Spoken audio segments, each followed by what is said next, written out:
Associate చేయాలి అని వాళ్ళు కూడా ప్రెస్లో చెప్పారు మీ అందరి ముందే. వాళ్ళు వెళ్ళిపోయారు. హ్యాపీగా ఉంది కదా అని మేము డ్యాన్స్ ఆడాము. అక్కడ ఆడితే కొంతమంది జోగినీలు ఏమంటారు, మీరు డ్రామా చేశారా, మీరు ముందు ప్రొటెస్ట్ చేశారు తర్వాత పోయి డ్యాన్స్ ఆడారు అని అంటారు. ప్రొటెస్ట్ చేసింది బోనాలు చాలా మంది వ్యక్తుల గురించి. అంతకుముందు జరిగిన బోనాల పండుగ రోజు నిర్వహించిన కార్యక్రమాల్లో ఏవైతే తప్పుదాలు ఉన్నాయో, పోలీస్ డిపార్ట్మెంట్ది కావచ్చు, ఎండోమెంట్లో సంబంధించిన సమస్యలు ఏవైతే ఉన్నాయో వాటి గురించి పోరాడం.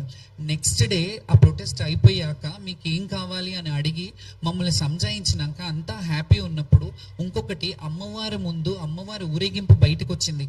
ఏరుగా అంబారి మీద అమ్మవారు కూర్చున్నప్పుడు మేము ఆడడం, మా పుట్టుకే, మా బతుకే, మా జీవితమే కాలికి గజ్జ కట్టి అమ్మవారి ముందు ఆడడం. జోగినీలంటేనే, శివశక్తులంటేనే మాకు గజ్జ కట్టిన వరకు, మేము గజ్జ కట్టేంత వరకు మా బ్రతుకులు గడవవు. ఎందుకంటే మేము రెడీ అవుతాము అని అంటున్నారు కదా సో కాల్డ్ పీపుల్స్. మేము రెడీ అవుతేనే మాకు అన్నం పుడుతుంది. మేము ఇలా ఉంటేనే మాకు నలుగురు మమ్మల్ని పిలిపించి బోనాలు ఎత్తుతారు. మా అన్నం ఇది, మా అందమే మా అన్నం. అందుకే మేము దాని గురించి అలంకారంగా తయారవుతాం. మీరు ఎలా మాట్లాడతారు? మీకు కొంచెమైనా మానవత్వం ఉందా?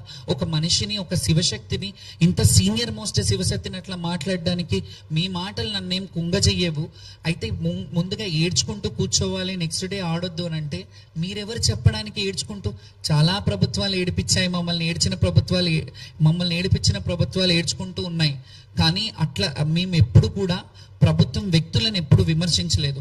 గత ప్రభుత్వంలో కొన్ని తప్పిదాలు జరిగినప్పుడు గత ప్రభుత్వంని మేము క్వశ్చన్ చేశాం. ఎందుకంటే మా వృత్తికి న్యాయం చేయండి, మేము వృత్తిలో దీంట్లోనే బ్రతుకుతున్నాము, మాకు ఇంకా వేరే ఉపాధి లేదు, మేము బోనాల కల్చర్లోనే డిపెండ్ అయి ఉన్నాము. మేము ఇక్కడికి వచ్చిన మమ్మల్ని చూసి ఇంకా ఎవరన్నా బోనాలకు పిలిపించుకొని, వాళ్ళ ఇళ్లలో పిలిపించుకొని వాళ్ళు బోనం చేయించుకొని మాకు కట్నం ఇచ్చి మా జీవన వృత్తికి అయిన వాళ్ళందరికీ మేము కృతజ్ఞతలు చెప్పాం. మాకు అన్నం పెట్టే అన్నదాతలు ఎవరైతే ఉన్నారో వాళ్ళందరూ మమ్మల్ని పిలిచి బోనాలు పెట్టితేనే మాకు అన్నాలు.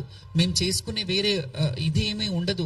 మాకు బోనం వస్తే చాలా మంది శివశక్తులు, నేనన్నా కొంత అటు ఇటు కొన్ని సినిమా రంగంలో అందులో ఇందులో, అంటే ఎందులో తక్కువ మేము, ఎందులో తక్కువ, ఒక డాక్టరేట్ తీసుకోవడంలో తక్కువ, ఒక చదువులో తక్కువ, సంస్కారంలో తక్కువ అని మేము ఎందులో తక్కువ కాదనేది నేను ఎప్పుడు కూడా మా శివశక్తుల్లో చాలా మంది నన్ను రోల్ మోడల్, ఇన్స్పిరేషన్గా తీసుకున్న వాళ్ళకి నేను కరెక్ట్గా ఉండాలి. నేను ప్రపంచంలో మనం కొన్ని విషయాలు చేస్తాము, కొన్ని జాబ్ సాటిస్ఫాక్షన్ అంటారు, అలా సినిమా రంగంలో కూడా కొన్ని సినిమాలు చేశాను నేను. దాన్ని కూడా మీరు అలా చేయొద్దు ఇలా చేయొద్దు అని అంటే, మేము బతకడానికి కష్టపడుతున్నాం, బ్రతుకు తెరువు కోసం మేము కష్టపడుతున్నాం. మేము ఇంకా వేరే పనులు, ఇంకా నేను చెప్తే బాగుండదు, అలాంటి పనులు చేసుకొని బ్రతకట్లేదు.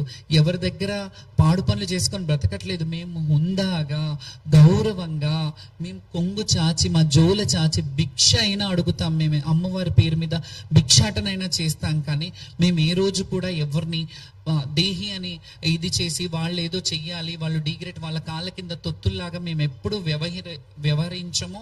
ఎప్పుడు అది జరగదు.